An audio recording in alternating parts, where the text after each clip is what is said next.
Bonjour à tous. Je me présente, il n'y a pas le nom devant, Lama Punso, responsable d'Akpo Bordeaux, centre d'études et de méditation bouddhiste, et je vous remercie d'être tous présents dès 9 h du matin, un samedi. Et au nom d'Akpo Bordeaux, je souhaite commencer par exprimer notre reconnaissance. D'abord, nous remercions Cap Science et l'Université de Bordeaux qui nous ont soutenus dans l'élaboration et la communication sur ce séminaire. Merci aussi aux intervenants vers lesquels je reviendrai. Merci d'avoir accepté de participer à cette journée d'études un peu particulière, on va le voir. Nous attendons l'arrivée de Françoise Carteau, représentante de l'Union bouddhiste de France.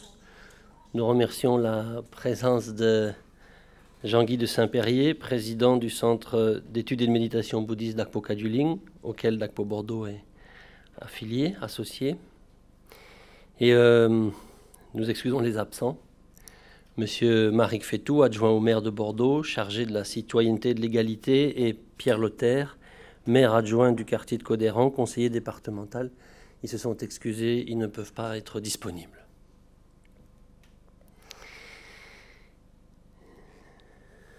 Comme vous le voyez, nous avons sous-titré cette rencontre « Séminaire scientifique avec un regard bouddhique ».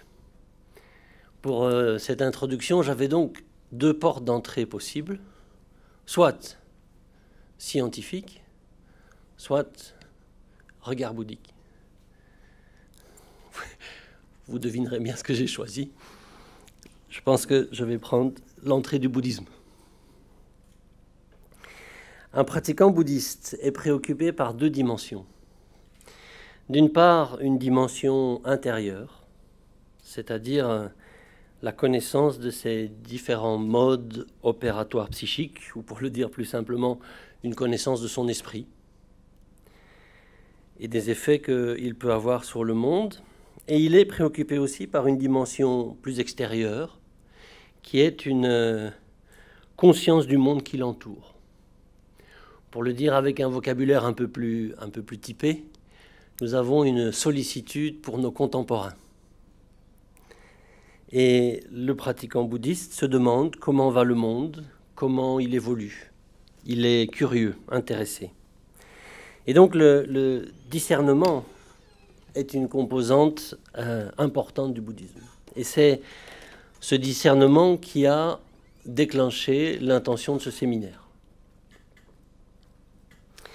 Le bouddhisme est connu pour ses ressources, la méditation évidemment, de plus en plus connue, sa capacité d'introspection. Il y a une psychologie bouddhiste, il y a une philosophie bouddhiste.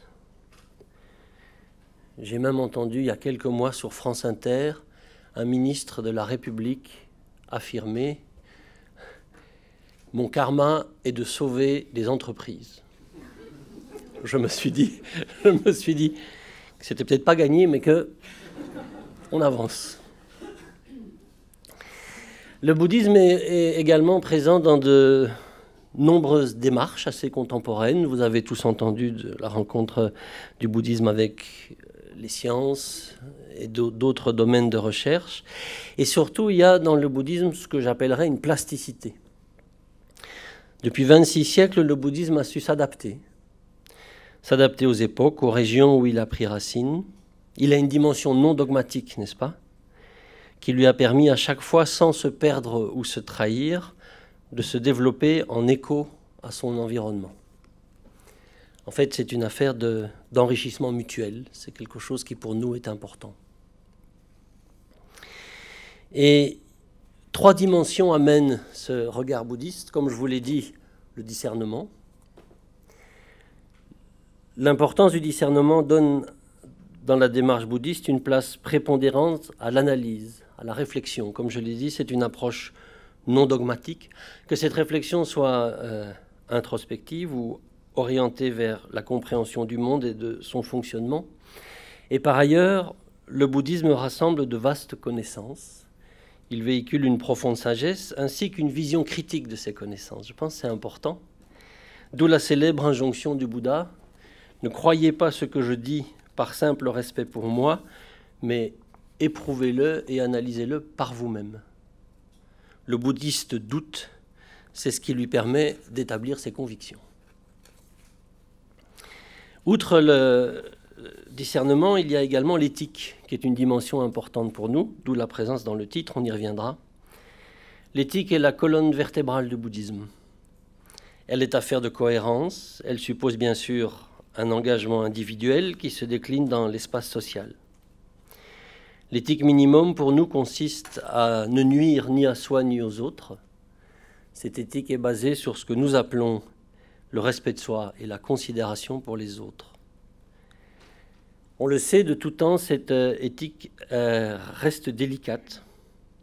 Son application, reste délicate, questionnant sans cesse les évolutions que nous vivons. L'éthique donne des perspectives nécessaires à tout débat et le structure afin de le rendre bénéfique et fertile. Et surtout, ce débat éthique devient vital quand les questionnements face à des situations nouvelles n'amènent pas de réponse évidente. C'est quand on ne trouve pas la réponse que le débat éthique est nécessaire. Un débat de clarification des valeurs, clarification des références de chacun. Et évidemment, nous allons le voir, les technologies émergentes posent beaucoup de questions éthiques. Et enfin, un troisième aspect, peut-être moins évident dans un cadre comme le nôtre, c'est la bienveillance. La bienveillance est souvent difficilement applicable dans les situations concrètes de la vie réelle. On pourrait d'ailleurs se demander ce que la bienveillance a à voir avec les technologies. Elle est pour nous ce que nous appelons une valeur non matérielle, nécessaire afin d'irriguer le monde dans lequel nous vivons.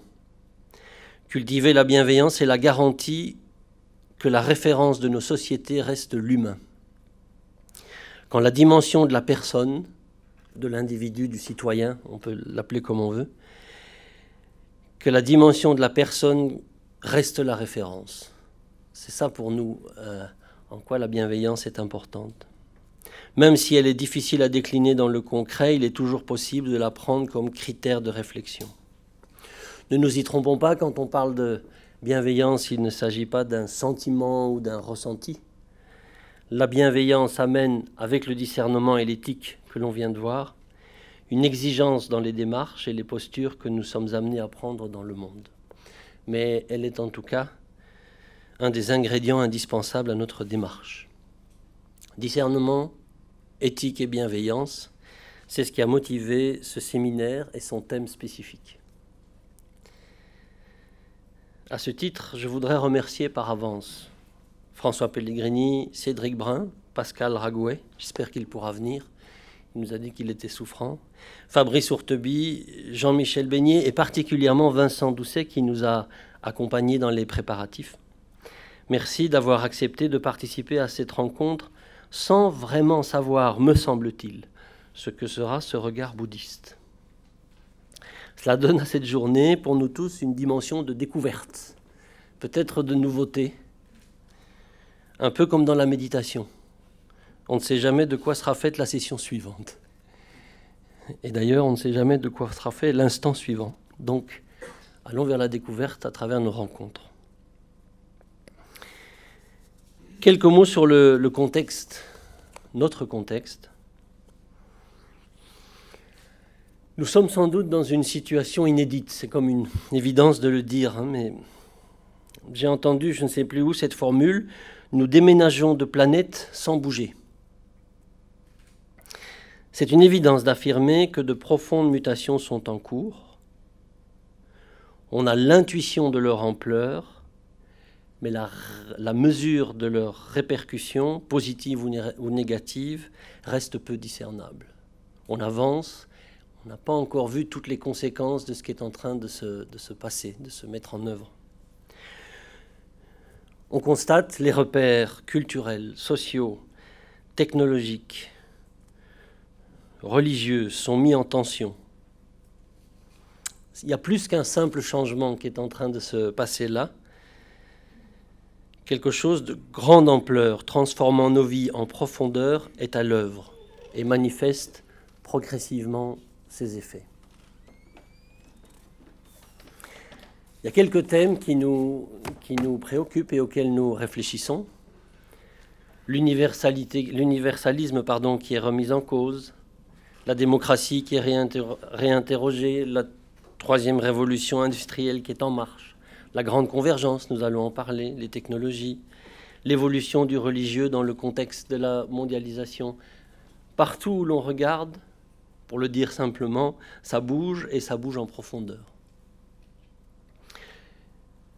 Selon nous, il nous faut cultiver de la stabilité et en même temps une grande souplesse dans l'appréhension de ce qui se déroule sous nos yeux.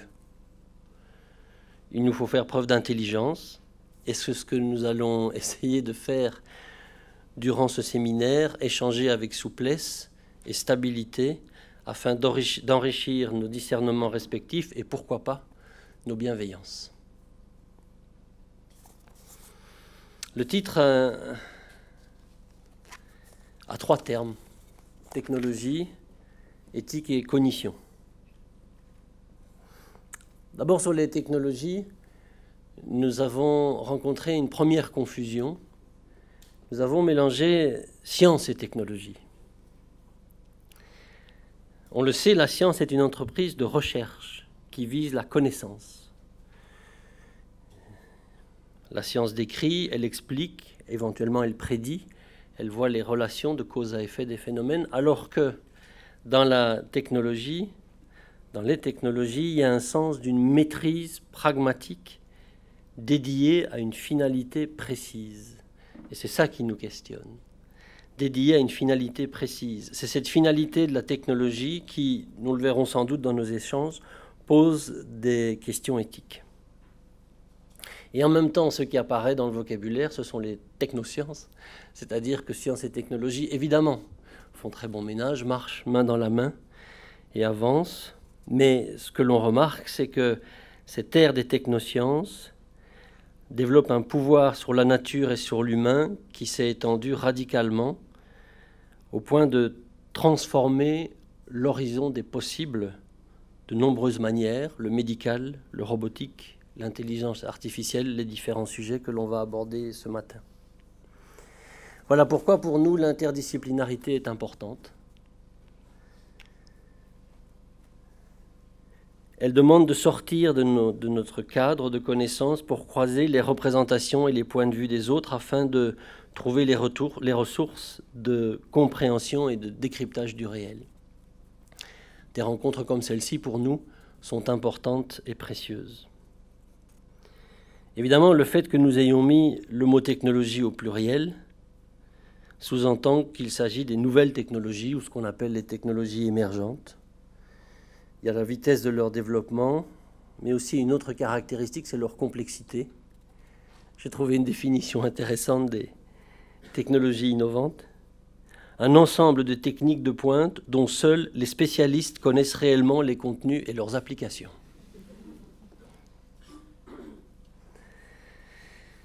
De façon générale, ces technologies sont désignées de manière générique par les NBIC, nanotechnologie, biotechnologie, technologie de la communication et des sciences cognitives. C'est ce qu'on appelle la grande convergence. Et c'est la rencontre de ces différentes technologies qui est évidemment inédite dans notre histoire, l'histoire de l'humanité. Donc, voilà pourquoi le terme technologie. Je reviens sur le terme éthique. On l'a vu, les technologies se développent de façon exponentielle. Et ce qui est nouveau, et pour le dire simplement, ce qui était impossible devient possible, et ceci régulièrement. La nouveauté est de plus en plus rapide, avec évidemment des effets puissants sur nos vies. Et la vitesse de la technologie ne peut pas être la même que la vitesse de l'éthique. La réflexion éthique, par définition, demande du temps, un temps nécessaire pour comprendre le phénomène nouveau et les conséquences et les impacts sur notre vie. De plus, on constate, et c'est questionnant, que certaines avancées technologiques ne sont pas systématiquement précédées par cette réflexion éthique. Et ça, en soi, est déjà appelle déjà un débat éthique. Et une dernière idée qui nous semble importante, elle vient du philosophe Anders qui dit « Ce qui est possible devient absolument obligatoire. Ce qui peut être doit absolument être fait. Les possibilités techniques ont toutes sans exception une valeur obligeante. » Il y a quelque chose de nouveau qui prend place. À notre sens, c'est lié à la fascination notamment, quelque chose qui prend place dans l'obligation de réalisation des découvertes qui se font au fil du temps. Dernier point, cognition. Nous l'avons pris dans un sens large, perception, mémoire, raisonnement, langage, tout ce qui sculpte les modes de connaissance et établit le rapport à nous-mêmes et à notre environnement. Et je voudrais faire à ce sujet une petite parenthèse. Le bouddhisme a une approche des processus cognitifs qui lui est propre. Ça s'appelle la méditation. Évidemment, je ne parle pas de la relaxation, de ce type de méditation-là. Je parle d'une tradition de 26 siècles, loin des idées en plus qu'on peut s'en faire. La méditation, pour nous, est une méthode qui permet d'explorer et de reconnaître les processus cognitifs afin de les maîtriser. Et là, pour le coup, c'est un outil, comment on pourrait dire, atechnologique. Pas besoin de technologie pour s'asseoir et méditer. Mais c'est un autre sujet. Revenons à cognitif. L'influence des technologies dans la construction de nos représentations et donc dans le rapport à nous-mêmes et à notre environnement est puissant. La technologie est de plus en plus intrusive, jusque dans notre corps. Elle touche aux limites du vivant. Elle remplace l'homme dans bien des fonctions. Je ne donne que ces 3 caractéristiques-là. Et on ne peut pas aborder ce sujet sans se poser la question des modes de connaissance qui évoluent du fait même de ces évolutions technologiques. Voilà pourquoi ces 3 termes ont annoncé ce séminaire. Il reste une question. J'ai expliqué pourquoi les bouddhistes ont initié ce séminaire, mais une autre question s'impose. Qu'est-ce que le bouddhisme a apporté dans cette réflexion ? Brièvement, il y a une notion qui pour nous, bouddhistes, est importante. Le Bouddha lui-même l'a portée et l'a amenée à pleine maturité. Et pour nous, c'est plus qu'une notion, c'est une réalité, il s'agit de l'interdépendance.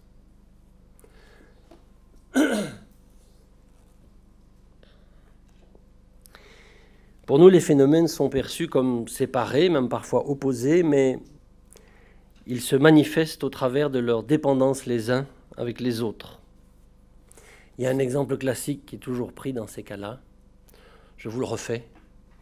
Réfléchissons quelques instants au nombre de causes et de circonstances qu'il a fallu pour que nous nous retrouvions ici. C'est gigantesque. Depuis le début de la construction de cette université jusqu'à la naissance de nos intervenants, en passant par chacun de nous qui est ici présent. Si on pousse cette réflexion jusqu'au bout, c'est fascinant de voir la quantité de causes et de conditions qu'il a fallu. Non seulement ça, mais les actions que l'on pose là maintenant, ces actions du quotidien, notamment ce séminaire, si on réfléchit aux répercussions qu'il peut avoir, on sera rapidement dépassé. L'interdépendance est un puissant mouvement dont nous ne sommes pas toujours complètement conscients. Et il est au cœur de l'approche bouddhique. Mais pas seulement ça. Quand le Bouddha a parlé de l'interdépendance, il ne l'a pas seulement lié aux conditions et événements extérieurs, il est également relié à la façon dont nous, les individus, percevons les choses. Et ça nous paraît essentiel. La société dans laquelle nous vivons est composée d'individus qui la coproduisent et qui sont inextricablement connectés, qu'on le veuille ou non. Et si on se demande quelles sont l'origine de toutes ces actions accomplies par ces individus, cela se plante dans leurs habitudes, leurs pensées, leurs représentations, leurs croyances. Et c'est ça qui fait que les choses participent à l'élaboration des choses. L'interdépendance est une réalité incontournable, difficilement discernable en réalité. Évidemment, le bouddhisme n'en a pas le monopole. L'interdépendance, on la retrouve dans bien des disciplines, mais il nous semble que la façon dont la réflexion est menée dans l'enseignement bouddhique sur l'interdépendance est particulièrement originale. Et cela m'amène à poser une question. Nous sommes ici dans l'amphithéâtre Jacques Ellul, n'est-ce pas? Ce n'était pas prévu au départ. C'est un peu un clin d'œil du destin, clin d'œil de l'interdépendance peut-être. Il était philosophe, théologien, il a beaucoup parlé évidemment des technologies. Et c'est lui qui dit que souvent on explique que les technologies dépendent de l'utilité qu'on en fait. Et il prend l'exemple d'un couteau, exemple classique, habituel, avec un couteau, je peux nuire à quelqu'un, mais je peux fabriquer quelque chose aussi. Évident, n'est-ce pas? Mais il rajoute une idée qui pour nous est importante, c'est que l'utilisation de ce couteau dépend également de l'intention de celui qui l'a conçu. Et ça nous semble essentiel à mener dans la réflexion. Les technologies ne sont pas neutres. Elles sont liées, évidemment, à ceux qui les mettent en œuvre et aux intentions, aux motivations, aux états d'esprit de ceux qui les mettent en œuvre et qui les conçoivent. Ce qui m'amène à une question naïve, parce que face aux technologies, je reste quand même un grand candide. Quelle question qui a à voir avec les robots, peut-être même l'intelligence artificielle, je ne sais pas. Quelle que soit l'éthique de son inventeur, le robot en sera toujours l'expression, n'est-ce pas? Quelle que soit l'éthique de son inventeur, le robot en sera toujours l'expression. Je n'ai pas de réponse à ça, mais je pense que la question vaut la peine d'être posée. Et comme je vous le disais, je suis un grand candide. C'est moi qui ai été désigné pour poser ce regard bouddhique que je tenterai de poser. Avec ce regard sera celui de quelqu'un qui découvre ce vaste champ des technologies émergentes, avec le souhait que nous sortions tous, excusez-moi je me répète, avec plus de discernement et plus de bienveillance. Merci de votre écoute.